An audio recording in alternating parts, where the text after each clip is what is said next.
What's going on out there, YouTuber? This is Pop Tarts and Onions here, bringing it to you guys live. Another video here, and we are actually going to discuss about the presentation that was happening the other last night, in fact, about the Nintendo Switch. For many of you that may have watched the video already, and for those of you that haven't, definitely go ahead and watch it, man. It was a very informative, great presentation. I love how Nintendo just made it attractive on the whole new console that's coming out here in March the 3rd that was actually publicly announced.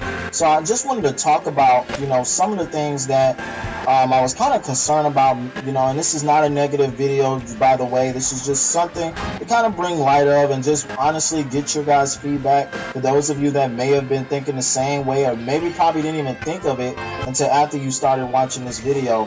And so what I want to just basically discuss about, the whole price point with Nintendo Switch. Now, one thing that I must say about Nintendo is that every time they release a new system, they pretty much just change the game on how the way we game. They're always creative, always thinking outside the box, and they're constantly always thinking of better ways on how to make their games more fun.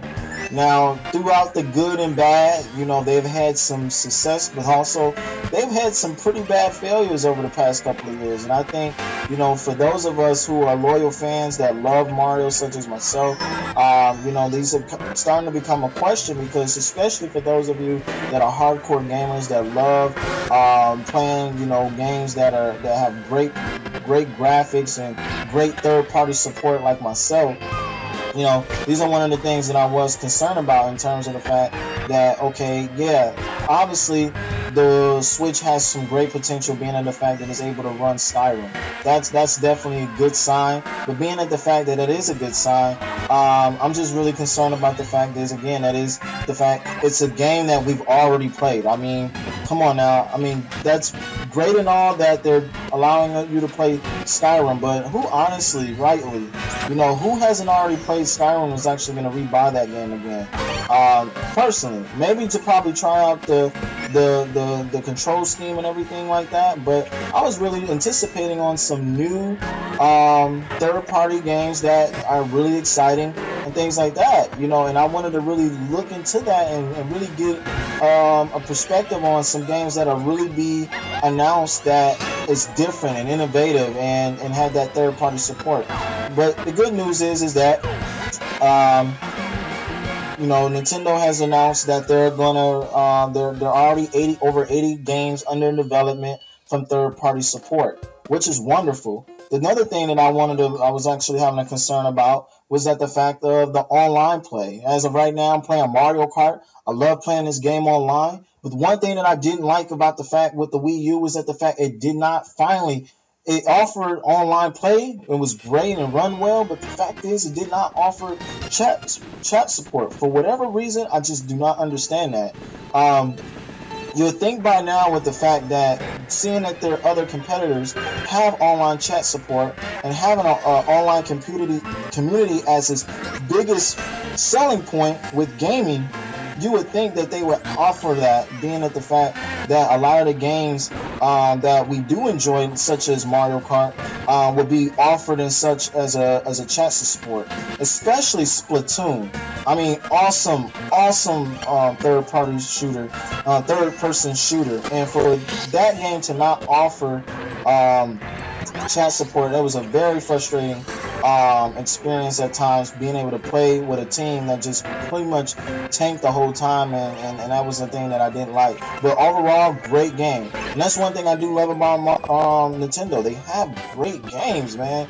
I mean, great party games especially. But just another thing to bring into as well, like, how many of you guys actively have friends that come over and play video games with you? I'm just really curious. I know some of you guys are loners. No, I'm just kidding. But I think that, some of you guys, majority of you guys are more comfortable with playing online, because for whatever reason you maybe have busy lives, don't always have friends that come over because they're probably playing online. They prefer to play it that way. whatever the reason may be, you know what I'm saying? How many of you guys actively are having friends come over and play and play with you? That's one thing to consider, you know, especially with the fact that Nintendo Switch is offering this system at a selling point at $299, which is, I think, is not bad actually. In fact, for a new system that's coming out for the very first time. But being at the fact that it's coming out for the very first time, $299, I was also concerned about what about the games that's coming with it. Now we got Zelda Breath of Wind. Finally, they then decided to come out with this game after 3.5 years of announcing it and never released. We finally got it. I'm thankful. Hallelujah. But the fact is, okay, we got Zelda, but what else? You know, a lot of the Mario games not coming out until fall. Splatoon is coming out during the summer, which is fine. That shouldn't be too long from now. But what about that online support play? Is that going to have chat? You know, Nintendo, if you're watching this, please, I hope that is something that is being enforced, because you did not announce that in the actual conference. And that was one of the things that I was really concerned about, because especially if I'm going to come from a point of investing into the system, but I'm going to want to be able to chat with my friends. I want to be able to play with people and meet people and mingle, just like I've been able to do with the newer systems such as the PS4 and Xbox One. And so that's something to really consider, you know. And then just also with the fact of the price point with the full completing of the system. You look at the fact, after buying a system, you at $299, Zelda is going to be separate. So as of right now, it hasn't been announced that they're going to be selling Zelda as a bundle with the system. Even though it's being released at launch date, it's still not going to be, we have no information as whether or not if it's going to be a bundle included as the system, which is okay, fine. But you're going to have to pay for the system, which is, you know, $299 plus tax, but then also the game itself. So you're roughly looking at about $400 and completing, you know, your game that you actively want, because I'm pretty sure that's what most people are going to get with anyway. But then also another thing is that some of the mini games, which they were advertising, is that you're going to require you to need 2 of the motion, what is those, that the Joy-Con controllers. Now that game ARMS, I believe if I wasn't mistaken, that was a fighting simulator that requires you to have 2 motion controller Joy-Cons. Now, for a person who wanted to play that game and actually have a complete version of experience of that actual game, they're going to have to buy an additional Joy-Con bundle. Now, a Joy-Con sold separately just for one side of the controller is $49.99, right? But not only that, if you want to buy a bundle of a complete set of a Joy-Con, that's $79.99. The logic behind that, I'm just like, wow.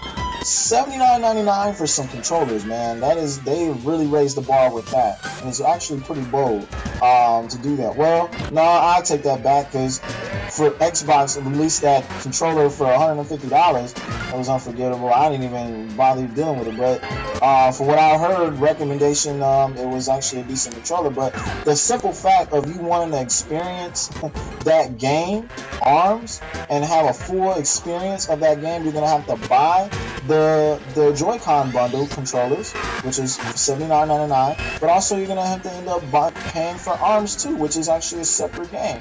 So that's something also to consider, guys. Like, you're gonna end up paying roughly to really get a full experience of the Nintendo Switch coming out. Is gonna run you about anywhere between $400 to $500. And some people would say, you know what, that's not bad actually, because the fact that, you know, the PS4 and Xbox, they sold majority of their systems at those same price points when they first released. Yes, granted, but we also know too that they've had such a very successful track record.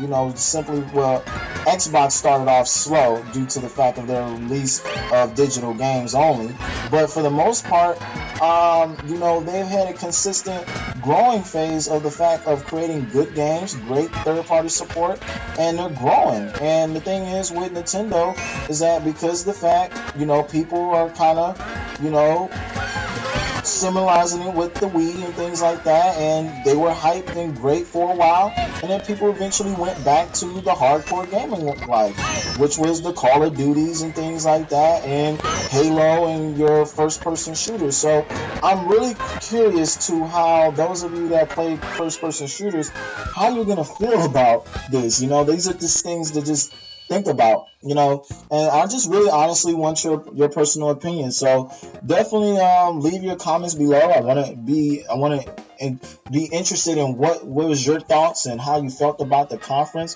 Are you gonna buy the system when it first comes out at release on March 3rd, or are you gonna wait till the holidays and see what Black Friday offers? I don't know, but definitely leave your comments below. If you haven't already done so, please like and subscribe. It helps my channel out, but also it gives out great quality content as you have been able to listen to today. So in that case, this is Pop Tarts and Millions, and I hope that you enjoyed the video. Leave your comment below. I want to hear your opinion, and I'll see you guys at the next video. Peace.